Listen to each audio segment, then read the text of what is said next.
बहिरेश्वर गावातील चोरीचा 24 तासात उलगडा. मित्रानंच फोडलं घर. 1,44,000चे दागिने जप्त. करवीर तालुक्यातील बहिरेश्वर येथील घरफोडीचा गुन्हा करवीर पोलिसांनी अवघ्या 24 तासात उघडकीस आणला असून फिर्यादीच्या मित्रालाच अटक करण्यात आली आहे. आरोपीकडून चोरीस गेलेल्या सोना चांदीचे दागिने असा सुमारे 1,44,250 रुपयांचा मुद्देमाल जप्त करण्यात आला आहे. पोलिसांनी दिलेल्या माहितीनुसार शिवमाळवाडी बहिरेश्वर येथील रहिवासी संभाजी शिवाजी काशीद हे कुटुंबासह भात पेरणीच्या कामासाठी शेतात गेले असता अज्ञात व्यक्तीने त्यांच्या घरात प्रवेश करून तिजोरीतील सोन्या चांदीचे दागिने चोरून नेले. या प्रकरणी करवीर पोलीस ठाण्यात गुन्हा दाखल करण्यात आला होता. गुन्हा दाखल होताच पोलीस निरीक्षक रवींद्र कळमकर यांच्या मार्गदर्शनाखाली गुन्हे शोध पथकाने तपास सुरू केला.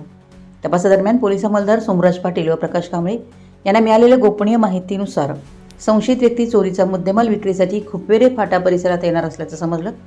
त्यानुसार पोलिसांनी सापळा रचून संशयित वैभव विश्वास पडवळे वय 29 राहणार माळवाडी बहिरेश्वर तालुका करवीर याला ताब्यात घेतलाय.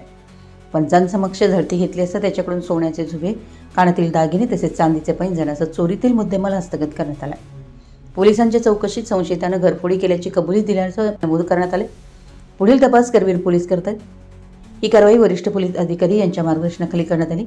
कारवाईत पोलीस निरीक्षक रवींद्र कळमकर, रणजित पाटील, सुभाष सरवडेकर, सुजय दावणे, विजय तळसकर, सोमराज पाटील, प्रकाश कांबळे, अमोल चव्हाण, विजय पाटील, योगेश शिंदे आणि श्रीधर जाधव यांनी सहभाग घेतला. आपल्या परिसरातील महत्त्वाच्या बातम्या पाहण्यासाठी आमच्या नवसंकेत न्यूज चॅनलला यूट्यूबवर सबस्क्राईब करा आणि बेल आयकॉन प्रेस करा.